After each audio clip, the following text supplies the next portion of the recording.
Welcome to Nashville and Beyond. I'm Brian Copeland. And I'm Zach Copeland. And we're a father-son duo helping people buy, sell, and thrive in Middle Tennessee.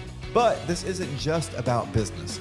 It's also about our family and our community. It's a front row seat to how we live, work, and serve right here in Music City. So buckle up as we explore Nashville and Beyond.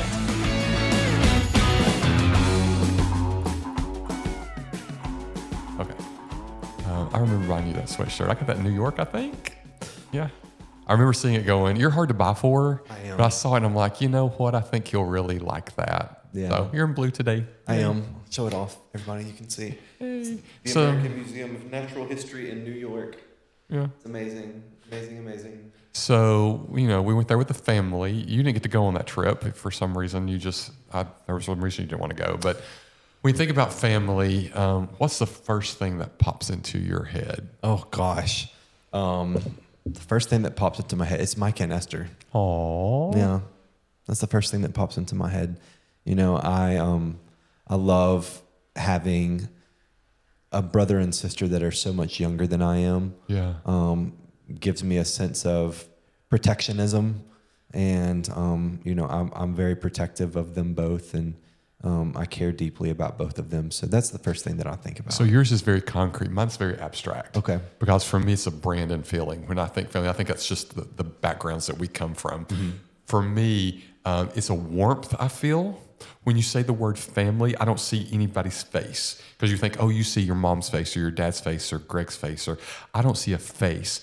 I feel a very warm feeling, and it's I see color in my head when I hear certain things, and in this car I get brown, which is a very warm tone, a very common tone. It's a comfort tone. It goes with a lot of things. So for me, that's when I think family is kind of weird. That's how my brain thinks on it. Okay. So okay. yeah. Well, family looks different for everybody. Sometimes it's the one that you're born into. Sometimes it's the one that finds you. And today we are talking about family, the joys, the messes, and everything in between. So let's start here. When you think of family, what does that word mean to you? That word family. Yeah. And it's such a cliche question, but really I'm real big when people look at me and say, well, how are you doing today? The response is always, well, fine. I want deeper. Mm-hmm. And so when we think family, I think if people want to go in those cliches and say love or belonging, those that made kind me of think things. of Dad, by the way. What did? When you said, the expected response is, I'm good, thanks, because we always ask Dad how was something, and he goes, it was good. This is a conversation. Yeah. So for me, family is so much deeper. Yeah. Because I come from roots that are so deep. Mm-hmm. They go into those East Tennessee hills, and you have a relationship with that environment that created your family. Mm-hmm. And if you've listened to Dolly Parton's America podcast, which I would highly recommend, it really digs deeply into that notion. So when I think family, I think deep roots, environment, and the foundations that has made the family that you're actually a part of today. Yeah. Yeah. For me, I've got quite a complicated family history. Yeah. My biological father, who I don't have any contact with or any kind of relationship with, was actually adopted as well. Okay. And so I don't have any knowledge of the family history on that side, any kind of medical history on that side, things that are kind of important to know. Mm-hmm. Just as an adult, you want to know about your family's medical history because it can impact your medical history. On my mother's side, I know my mom and grew up around her family, and was able to, trace back through Ancestry.com, was able to trace back, like 18 generations of our family all the way back over into Scotland. And so that was pretty cool to do that. But, family is a pretty touchy, has been in the past a pretty touchy subject for me, especially before I met this family and became a part of this family. And for me, it's completely the opposite, because I was raised over in hills of East Tennessee. My dad has 6 brothers and 1 sister, so he was seven boys, 1 girl. My mother, my mom and dad married when they were in their teens. My mom's dad had to sign the permission for them to get married when she was 15. So, that family started really young. My mom was a grandmother at 39 years old. Wow. Go do that math. Wow. 39. My mother will likely see great grandmotherhood. So family is such a robust piece of my history. So, my nuclear family was me, mom, dad, and Brad. We were a Southern gospel singing group. So most of my nights, Saturday night, we had a singing every single week. Over there were these, in this culture, it's called a singing. And you say, what is that? It's an event that you go to, and there's just singing groups there. And we would set up, my brother played the bass and drums. My dad played guitar. We sometimes bring a piano player with us, and that was our family thing. Every single weekend, Friday nights we were doing revivals. Often on Thursday nights we were doing revivals. We were in our home church on Sunday. So faith and family was very core of everything. Every Sunday afternoon, we would go over to my grandparents' house, my mom and Papa Copeland, and it was a treat to see what cousins would show up, because I had cousins my age, girls and guys both, and we would sit and play. It was a huge thing. I mean, every Sunday afternoon was a blast. My grandparents had these orchards over in these big open fields, and we'd go get the apples off the trees and the pears, start eating those. My grandfather was a one-armed woodworker. He lost his arm in an electrical accident, and so he would have this shop to build all this stuff in. And so to go through that shop and smell the cedar, that was a big piece of family for me. And then, on my mom's side, my Aunt Carrie Jane was a hoot. She would sneak and listen to Alice Cooper records. Okay. And back then, that wasn't full of Jesus. We weren't allowed to listen to that. And so I remember Aunt Carrie Jane would take us into her bedroom, because she was just a few years older than us, and she'd pull out her Alice Cooper albums, and we'd sit and listen. Sorry, Mom, we did that. I'm not sorry now, because you think it's funny. Confession time. So my Aunt Carrie Jane was kind of our, and then I talked in our Thanksgiving episode about losing my grandmother at a younger age. Mama Ryder was a big deal. She loved to travel with us. The things with my Papa Ryder were always... it was tough. Papa was a very harsh man, but as he got older, he turned into one of my best friends. Yeah. And I remember in his time, his struggle with colon cancer and taking care of him in his last days, and just the love he poured out on all of y'all, and just the man he was. So family for me, and I feel bad talking about it in front of you, because my family background has been so great. Yeah. Great, with cousins and who just became best friends of mine. Family's spectacular for me. Yeah, good. Yeah. It's good that you've had that. Yeah. It's important to acknowledge the realities of your family dynamics, and you're reaping the benefit of that now, though. I am reaping the benefit of that now. And that's something I'm thankful for. We talked about that in last week's episode for Thanksgiving. For me, family growing up. My mom and my biological father got a divorce when I was 3 or 4 years old. My mother remarried when I was 5 or 6.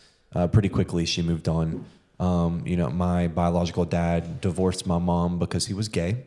I grew up from basically until I was a teenager, well into teenagehood, probably 16 or 17. Grew up experiencing every garden variety of trauma and abuse that you can imagine. And whether it was, mental, physical, emotional, sexual abuse, those were all things that I experienced. Yeah. And it was tough, especially because there was a lot of religious trauma too. And I think people don't think about being in a household where, you're told that gay people are these awful, terrible, disgusting gay people. And here I was, a little gay boy, and I'm like, oh, y'all are talking about me and you don't even know it. And I'm sitting here under your own roof.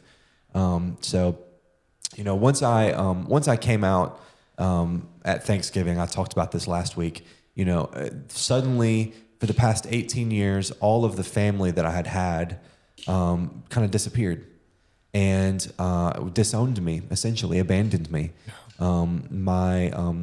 I was working at this church in college when I came out. I was a keyboard player for them, an organist actually, pipe organist. And my family members called the church and said, "Hey, We know that your organ player is gay. He just came out to us, and you need to fire him, or we're going to cause a stink. This vehicle that I had gotten for graduating high school with all A's with like a 4.0 GPA, there was this agreement that I had made with my mom and my stepdad that if I got straight A's, that I would get a car when I graduated high school. So I did that, fulfilled my end of the agreement, and I got the car. I came out, they came, took the car away.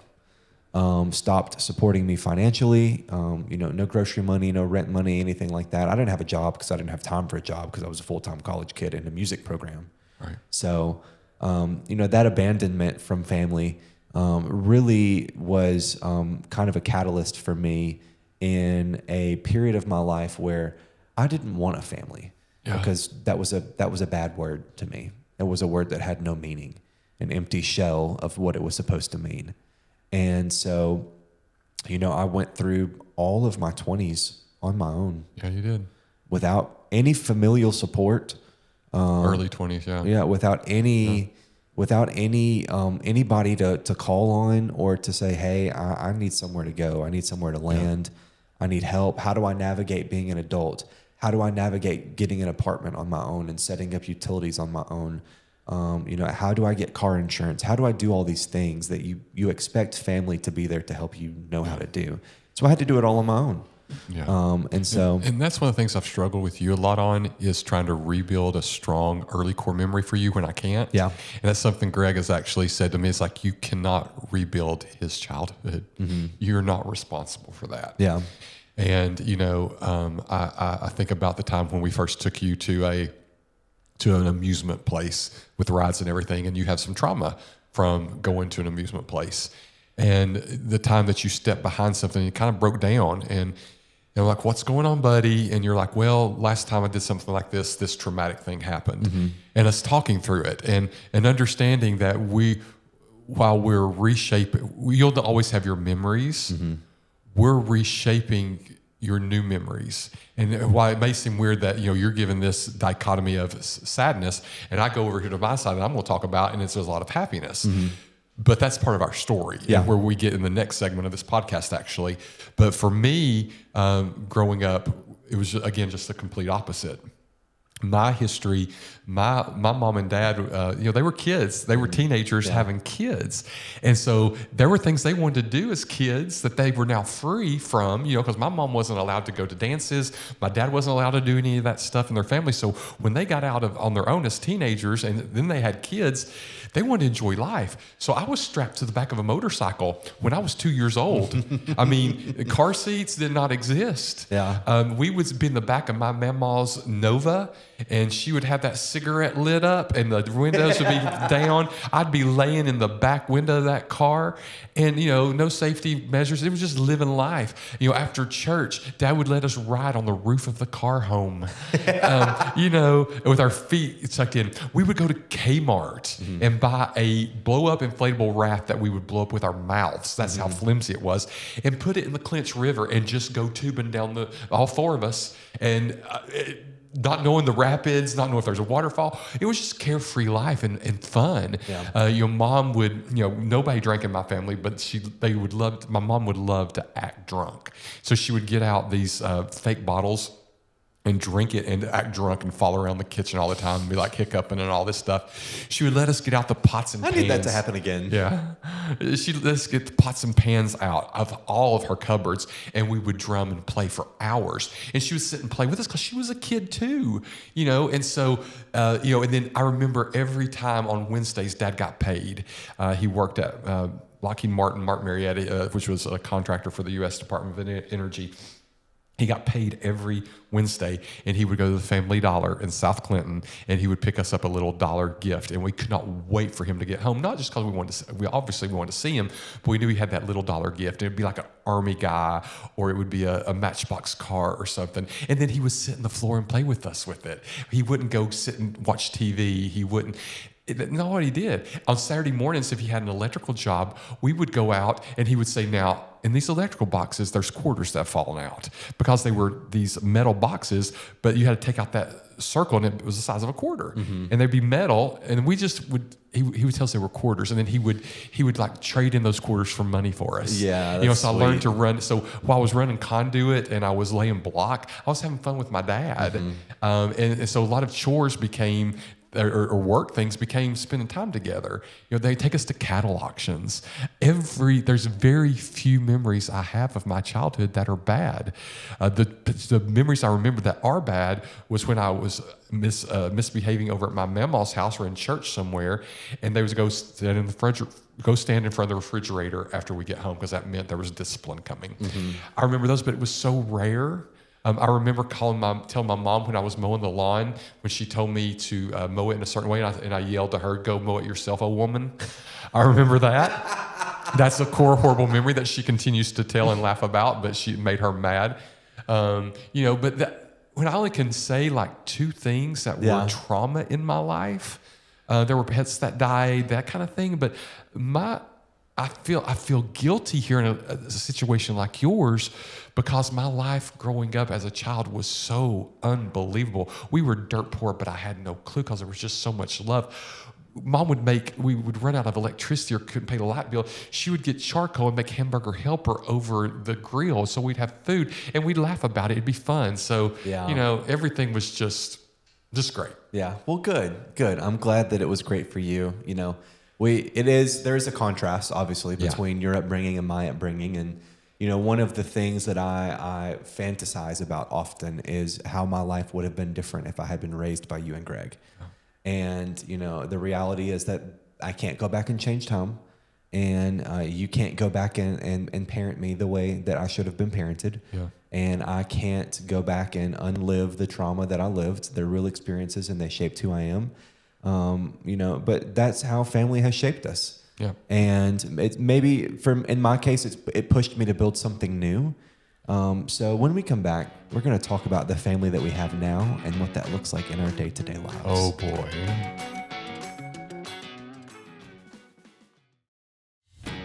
All right, so family evolves. You know, we talked about it in the last segment. And the older you get, the more intentional you become with family. Yeah, you know, it's not just about who's related to you; it's about who chooses you. Wow, and who chooses to stay. So let's talk about the family that we've built together. Yeah. I'll let you kind of guide this story of the Bullard Copeland family dynamic and how everything came to be. Yeah. So Greg was previously married to a guy named Ken. They built their ministry together. Ken did the music at the church. Greg was the pastor. They'd moved from Alabama, previously Memphis before that. And one night, Greg got the call no one wants to get that Ken had died in a car accident, and just completely devastated him. We had both moved to Nashville the same year. We lived in the same neighborhood. Everything had never crossed paths because he was with Ken. Yeah. And so a year and a half passes, and after that car accident, I had a car accident. I was driving some friends around, and we were at Church Street at the corner of 17th and Church, and a car T-bones us, and I'm the driver, and it sends us flipping. And so we spent the night in the hospital, and we all came out okay.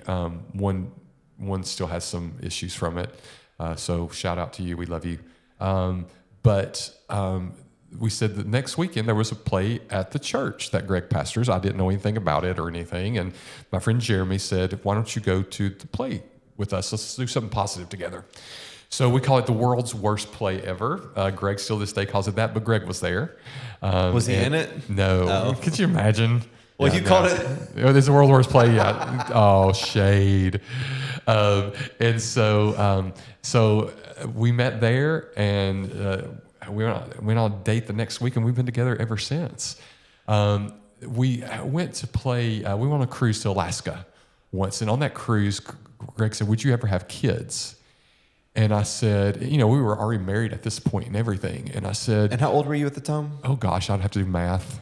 I was in my early 30s. Okay, about your age.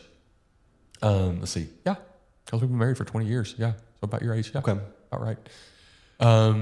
And he said, I said, would you ever have kids? And we both agreed that if they fell in our lap, we would, but we weren't going to go searching for kids at all. Mm-hmm. It's just there wasn't a lot of 2-dad families back then. It was rare, and so that was our mentality. So we're at the volleyball game over near the Piccadilly cafeteria that used to be over on Murfreesboro Road.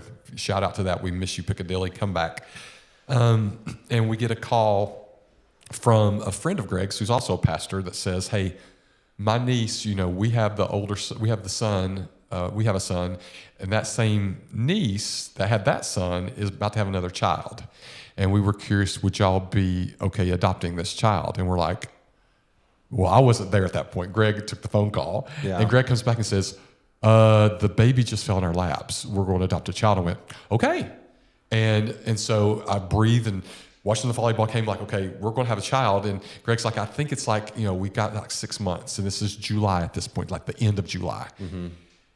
He goes and calls Jerry again and comes back and goes, I've screwed up. The baby's going to be born in 6 weeks. And so we literally went to Walmart that weekend and got a baby bed and started the home studies and all this stuff. And before we knew it, it was a whirlwind of stuff happening. We hadn't met Micah's now deceased mother, Casey. At that point, we had to get down to Georgia to meet her. We had to get our attorney, our homestay. This all happened in a few weeks. And that's a miracle because sometimes it takes years. So we had Micah. Micah comes home, and that's how that family started forming. And then, of course, about a year later, we're like, we don't want Micah to be raised alone. We want to have another child. So we actually went through foster programming. And we thought that was going to be our route. That we would adopt an older child. So we did foster a young man who went to Hunter's Lane here in the area, and it just didn't work out, unfortunately. We wanted it to. He ended up in some trouble, and I found myself in the school office one day with him doing some illegal things, and the look on his face was so sad. He did reach out a few years later and apologize and say, y'all were the best thing that ever happened to me. And I think he would have been in our family had he not been taken back into custody on no control of ours. So we was like, hey, we got to have we want to have another child. So we were able to locate another mother in a situation, and Esther came along. So Esther was easy. We were there during that pregnancy, and she came home and was born on Greg's birthday, May 28th, so they share the same birthday. Greg says he's stuck in time because Esther took his birthday, so he doesn't age any. Okay. And so that's kind of how this nuclear family of ours was formed, and I'll let you take it from there. So COVID hit, and y'all needed a musician at your church. This was months before COVID hit, probably 2 months before everything shut down. Y'all had some change in personnel at the church, and you sent out kind of I just called Wayne. Yeah, you called Wayne, and you said, "Hey, Wayne, we need a keyboard player to kind of fill in while we look for something more permanent." Wayne knew me because I had been working in the gospel industry for a couple of years at that point, and I had met Wayne, and we had hung out and become friends. And he called me and said, "Hey, there's this church. It's an affirming church. It's a little bit smaller, but they can't pay you much, but they're just they need somebody to fill in for a couple weeks." So I went and filled in, and loved it. Loved y'all. Everybody at the church loved me. It was wonderful those first 2 weeks, and then COVID shut everything down. And so for the next 7-8 months, it was literally just me and Greg and a audio engineer there making services happen. And we were all in separate rooms, and there were remote video feeds that the audio video guy had set up so that he could just control everything from an offsite place. I started to get closer to Greg at that point.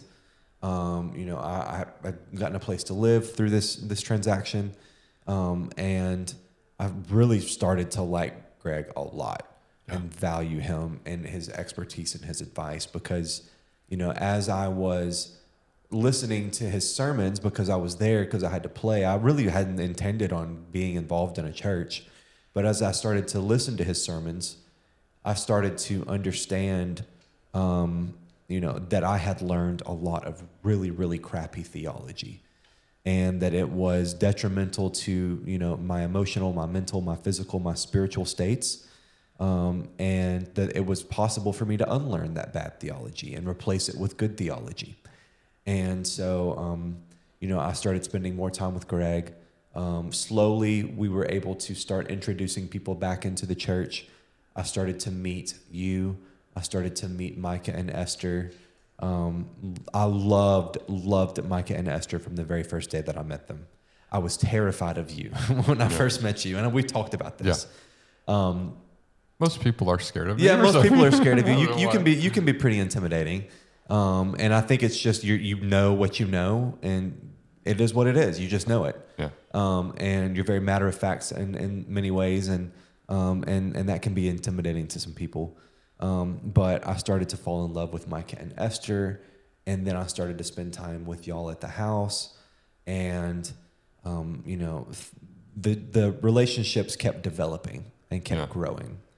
And I was spending so much time with y'all.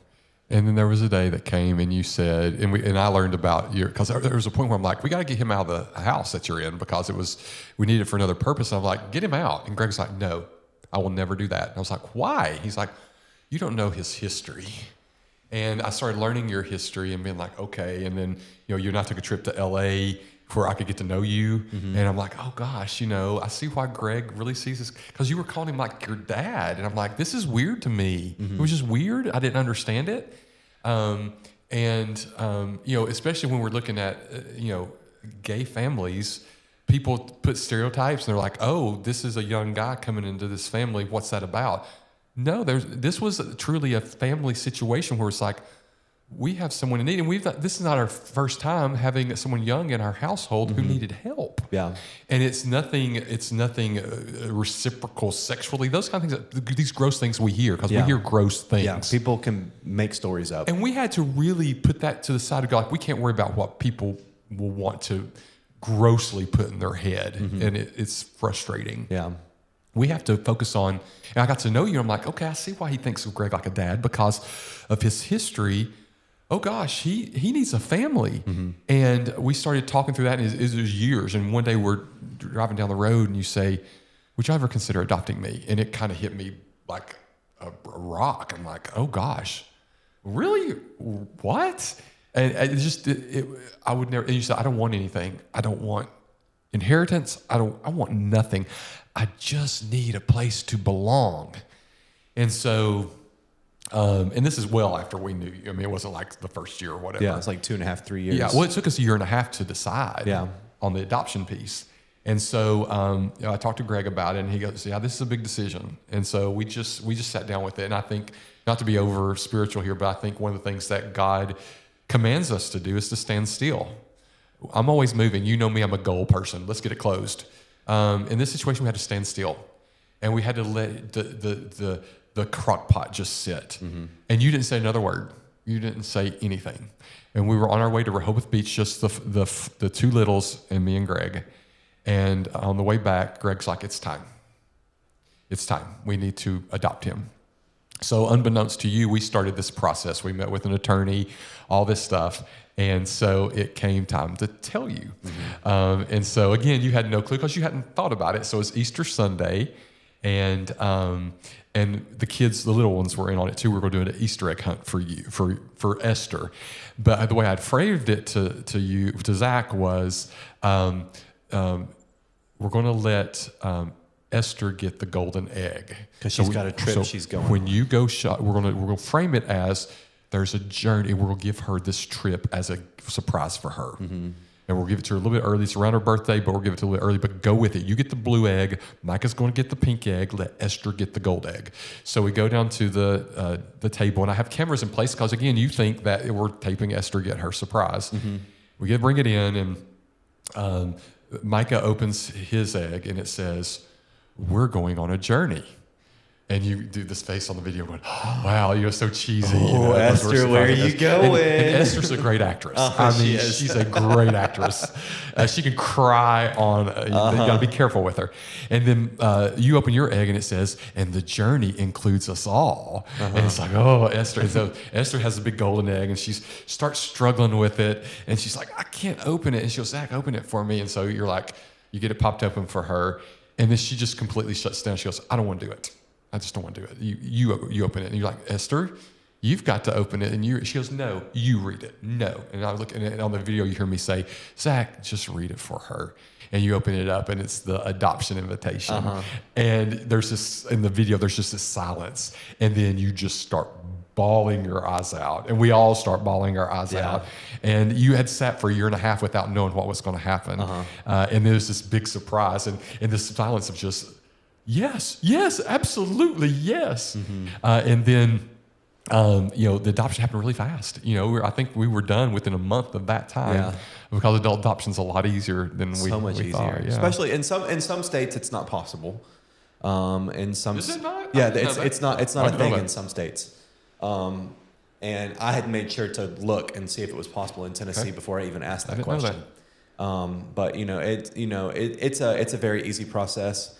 I will say the most difficult part of that process for me was telling my mother. I know.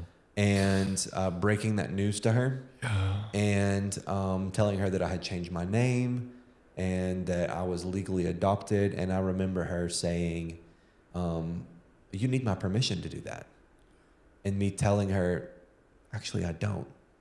And the next few moments on the phone call of silence where, there was no audible noise, but I could sense that the reality of what was happening was sinking in with her. And she was realizing that she didn't have any control over this. It was out of her hands. And that she was no longer legally a parent to me. What would you say to the mothers who are listening to this podcast today who don't know the full story of everything that may be in judgment on you right now?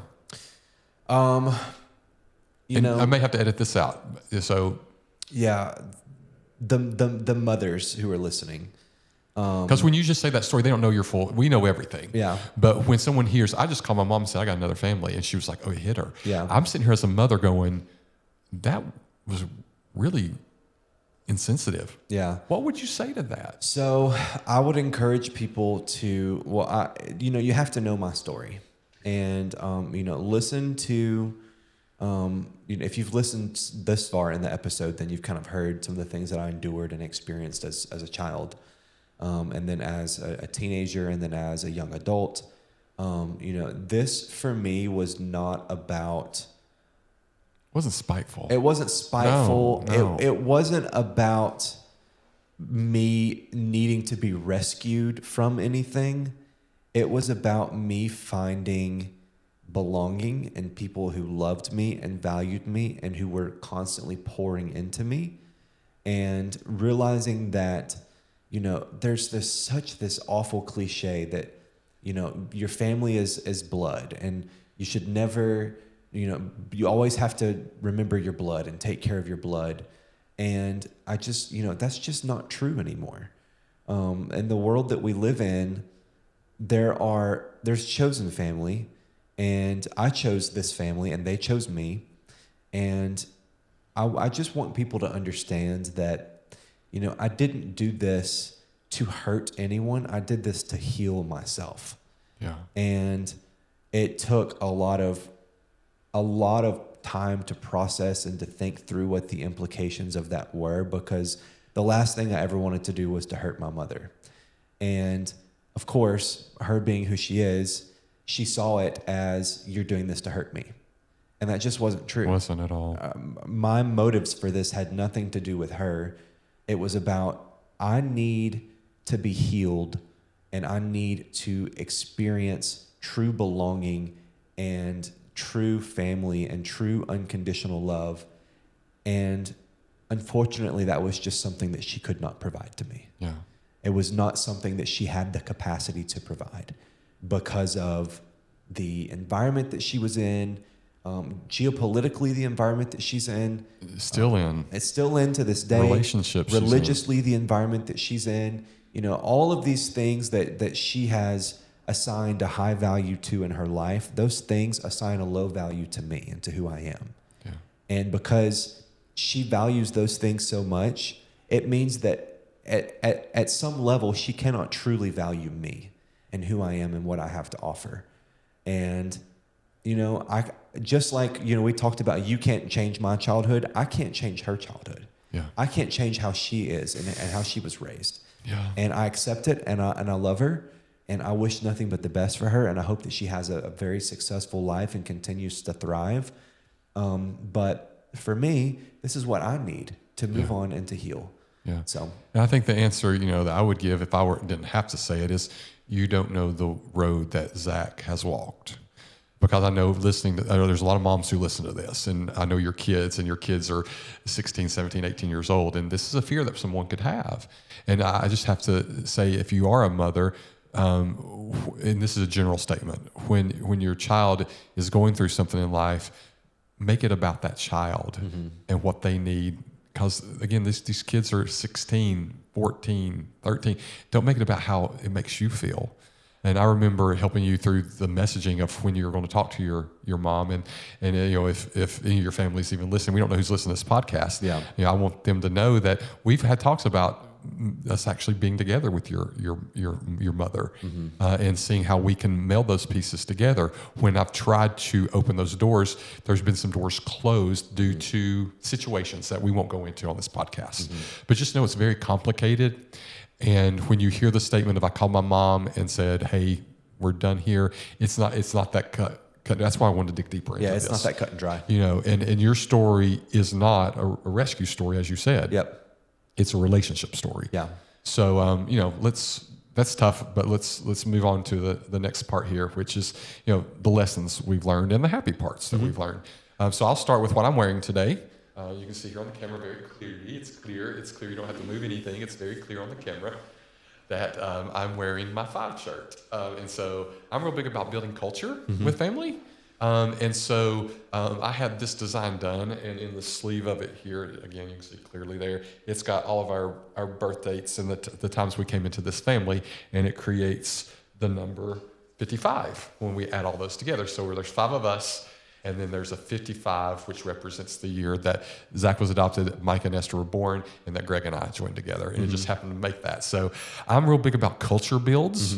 I'm real big about making sure our family does things that are memorable. That when we talked about Thanksgiving, I think we talked about it last week, I talked about some of the traditions we were missing because I wasn't in charge of those pieces. But I believe when we're looking about lessons with families and the happy parts, it starts with culture. And I'm real big about, it's when we go on trips together, we're together. We're going to schedule things together. And while everybody may not want to do the same thing, we're together, because I think a lot of families are missing culture. And we have a no electronics rule at the table when we eat. Now, of course, we break it sometimes because there's a funny TikTok video that we all sit and laugh over, but we're all sharing it together. You showed a video of us last night of what was the little boy? What was his name again? Lawrence or Walter. Yeah, and he falls over. He fell off the table. Yeah. I love videos of kids. And so, but that was a social object that we were culturally coming around. Some of our funniest things come one of our, sitting is the opposite of standing. That came from a video we were watching together in culture. So as our family, we can say, sitting is the opposite of standing, and we're there's all kinds of little cliche pieces. Yeah. So, those are parts of the happy parts. Yeah. Well, when you experience something like I've experienced, and I know there's other people out there who've experienced similar things, you learn what it's like to redefine family on your own terms. And you learn that love doesn't always come from blood. Unconditional love, I'll say. There's certainly conditional love that comes from blood, but true unconditional love doesn't always come from blood. And I learned that. I would love to hear from you, because we haven't really talked about this yet, how adopting an adult kind of changed your perspective of parenting and of what family looks like. Because I am an adult, and you adopted me as an adult, so you didn't have, as we've mentioned, any influence on my upbringing. Well, 101 in adoption is you never trump birth order. You never adopt a child older than your oldest. And we we messed that up. So that's one thing I've learned. Mike is very sensitive about being called the middle child. We can't use that term with him. I always call him my first born into the family. Very careful because he's very sensitive about it. Because he was always the oldest kid until he was like 11 or 10. So I'm very sensitive about that piece. But adopting an adult comes with you were raised with different conflict resolution pieces where, I remember in our first conversations about conflict, you were like, I want to know immediately. Don't let it jail. Don't let it sit. You got to tell me immediately what I did and let's talk about it at that moment. And that's not how I was raised. I was raised where we think through the conflict, we reflect on it, and then we find ways to find grace with people where we don't really have to resolve it because it's resolved through love. Yeah. Because I can say, I always use the cliche of one red sock can turn a whole load of whites pink. Yeah.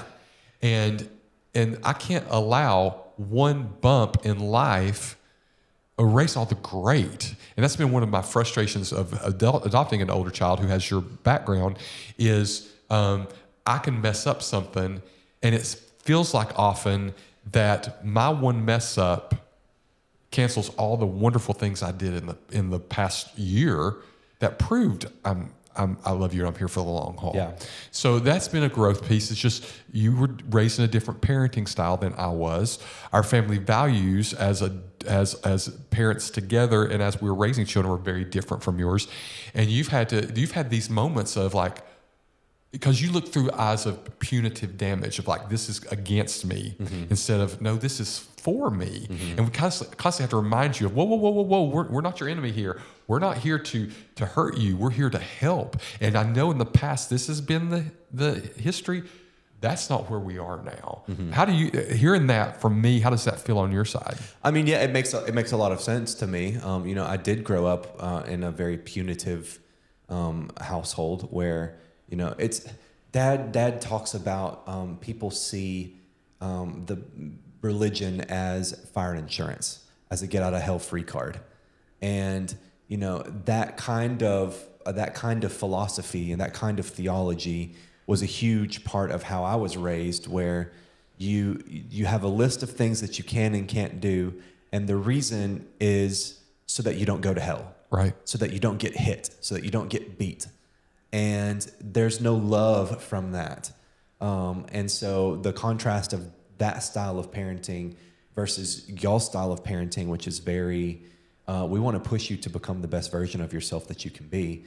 It's incredible. And, I think one thing that we haven't talked about that kind of is important for people to know, and it's the family episode, and I've not talked about this publicly yet, so I'll go ahead and talk about it now because it's the family episode, is 3 years ago I was diagnosed with autism. And in that diagnosis, it kind of helped me understand some of the behavioral patterns that I have, processing patterns that I have, some of the comfort level things that I have with social gatherings and with communicating and how I read people and read emotions and respond to people. And that's been something for y'all to have to work through too as well, because there are times when I can just be very emotionless and very cold and matter of fact, and it doesn't come from a place of wanting to hurt anyone's feelings. It's just kind of how I process things in the immediate moment. And I often have to say, Zach, this is what an apology looks like. Because you say, well, I'm sorry. And it's like, well, this is not what an apology, or I don't know what I did wrong here. And I've had to say, okay, this is how, and you brought up the autism piece. I've never mentioned it to anyone. I have to sometimes give you things. I always say, let's open our toolbox. Yeah. And what can I put in your toolbox that you can pull out later? And I say, now this is what an apology looks like. An apology isn't, like, well, I don't know why you feel that way. An apology isn't, well, immediately, I'm sorry. An apology is, Zach, I did that to you and I hurt you. And I know I did that. And I don't know if you can forgive me right now, so I don't know if I can give you an apology right now because I don't know if you'll take it as sincere. So I will take some time, but know that I'm beginning this sorry process. And when you're ready to hear that apology and know that I mean it, let's talk about it. That's what apology feels like. It's not like, I'm sorry. Okay, I forgive you. It's not that. It's a true peace. And I think you've been in a mentality of, we got to get this fixed because I don't want to have the punitive damages happen to me, whether it be physically, sexually, mentally, emotionally. And here you're waiting for the hammer to fall, and you're like, oh, it didn't fall. There was never a hammer. Yeah, there wasn't one there. So, and then I think through, Micah, and we were on a walk the other day, and out of the clear blue sky, he says, I hope I'm a dad like you one day. Because I really appreciate the way you and Dad treat me. He said, you treat me like an equal. You don't treat me like some kid.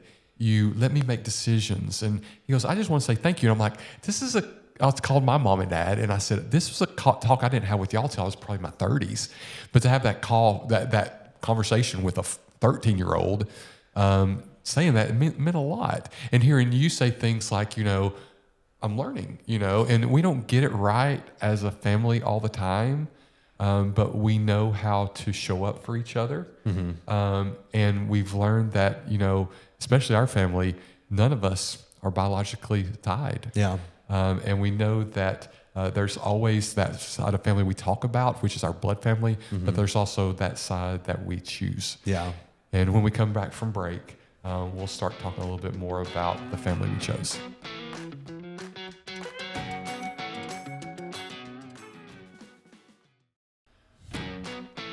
Okay, so as I was just saying, some of the strongest family ties come from people who just decided to show up for each other. Yeah, exactly. The people who you choose, the people who earn a spot in your life, those are the ones that really kind of make it feel like home, that add to that sense of community, that sense of belonging. So I want to hear who's in your family life now that's, maybe not by blood, but by bond. I want you to go first. Okay, I would love to. For me, it's, all the people at church.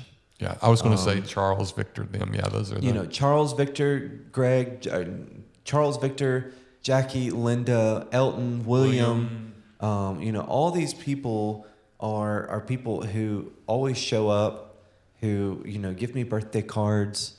These are the people that I invited to my birthday dinner. Laura, people that I value. I value their input. I value their guidance, their wisdom, their counsel.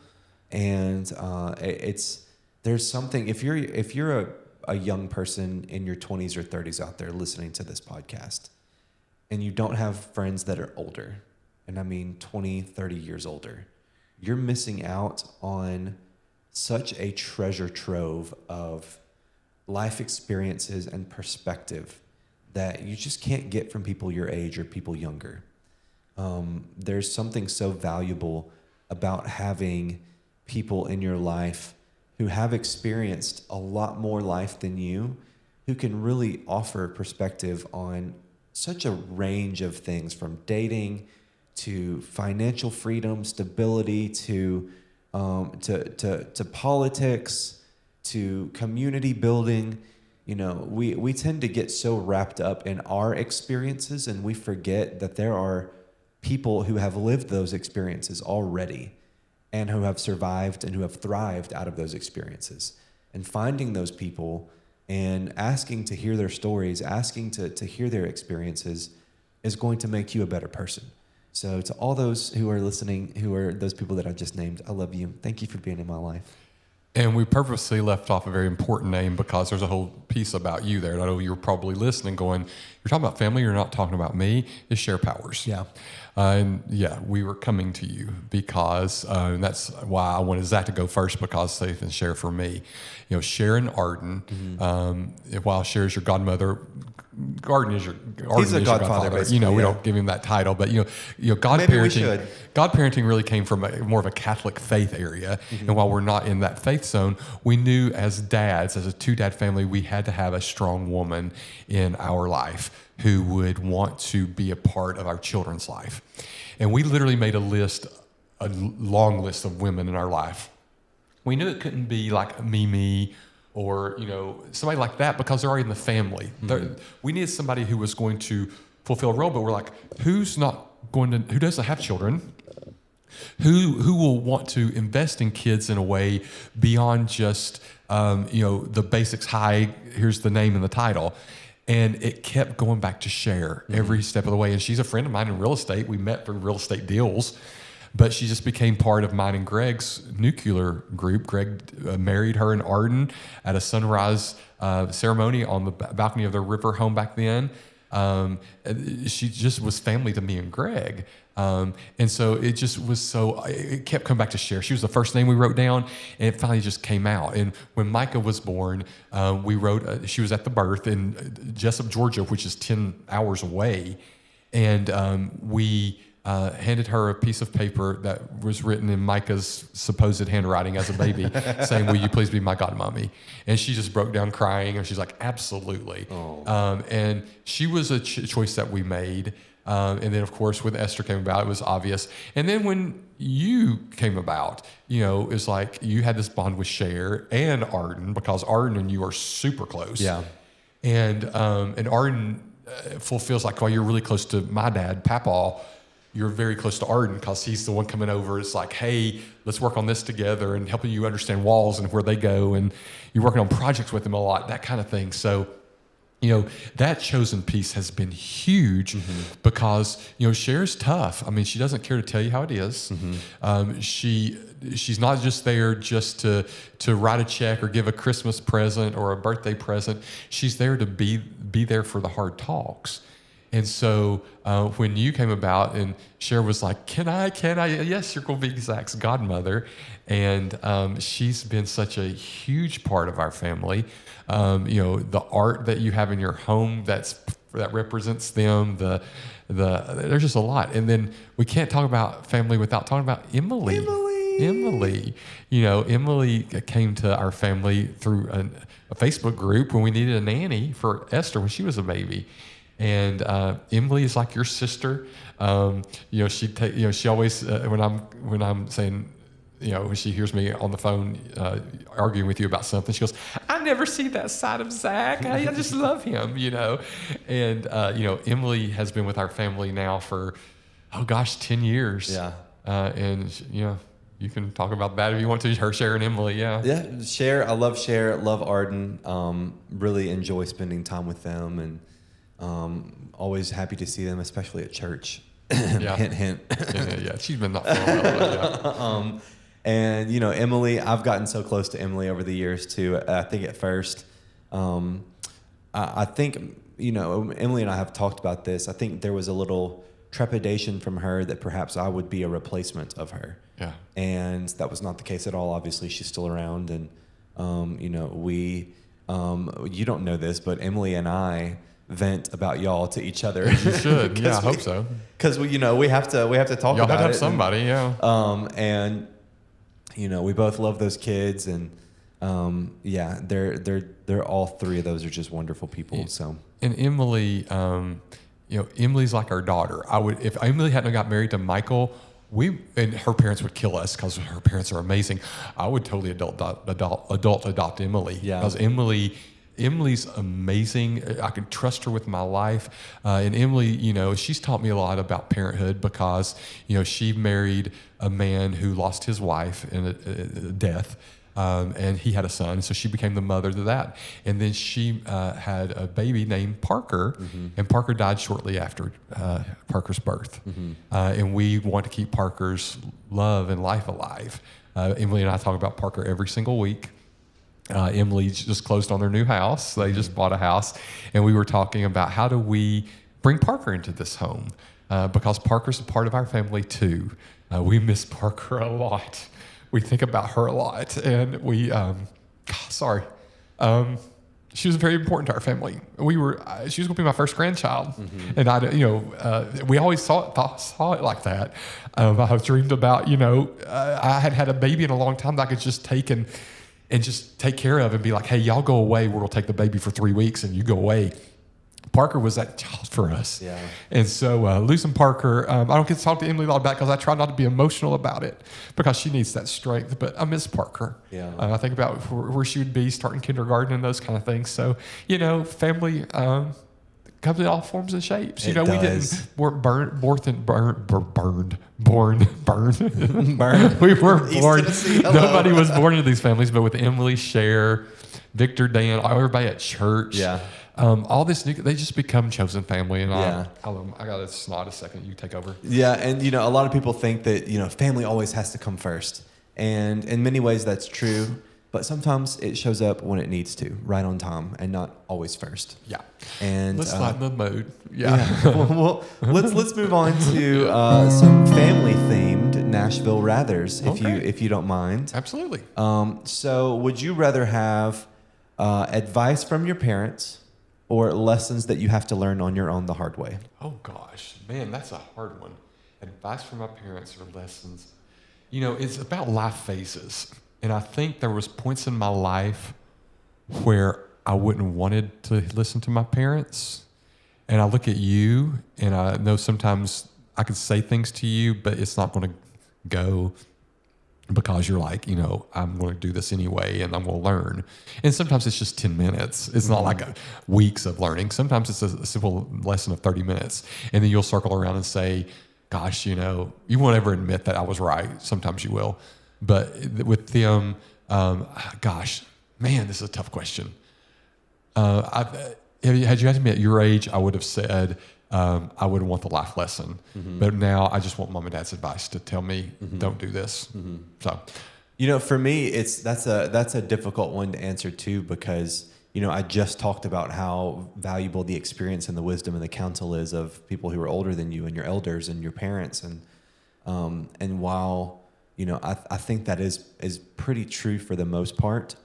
I think we're also at a point in the development of civilization and humanity where there's been such rapid technological changes over the past 20 years that things that I would perhaps ask y'all about, if it were 100 years ago, you would know exactly what to say to me, because from generation to generation for the past 1,000 years, experiences hadn't changed that much.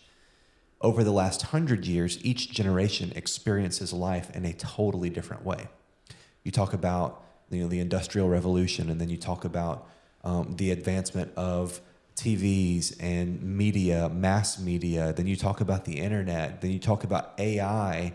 All of these changes that are so large scale, that happen so rapidly, it's hard for me to ask Dad for dating advice, because the people, there were apps back then. The people he was dating didn't have apps. Yeah. And so they couldn't, it wasn't like they had a menu of, selections they could choose from at any point.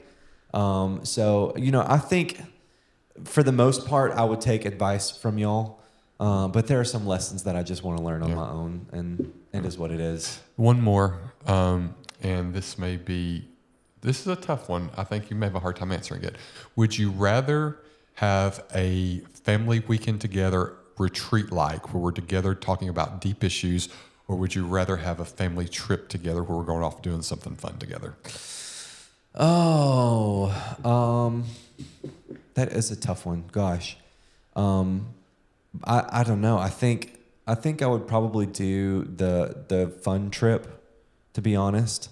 That's what would work best for me. So I think having the excitement of being on an amusement park, roller coaster, or something like that. Knott's Berry Farms. I was just thinking about that the other night. I want to go back so bad. So, yay. Well, I didn't know what you would answer with that one, but family's not one size fits all. It's a tapestry, a quilt, a mosaic of people who have shaped us, who have hurt us, who have healed us, and who have chosen us. In your case, yeah. Yeah, and I used to think family was something that you were born into, and now I know that family is something that you build piece by piece. And as long as it's built on love, it doesn't matter how it's built. That's right. It becomes exactly what you need to be at the time you need it. That's right. Well, we'd love to hear about the family that you've built. Send us pictures of your family. If you have furry family, you can send us pictures of them too. By that, I mean pets, not furries. So please send us your pet pictures. And the audio guy's laughing his head off right now. We'd love to hear from you. Give us 10 out of 10 stars or 5 out of 5 stars, or whatever the rating system is. Rate us the best. And we haven't forgot about family, pets as family. We're doing another episode on pets. Yeah, we are. Don't think we forgot your pets. But that's it today for Nashville and Beyond. Thanks so much. We'll see you next time.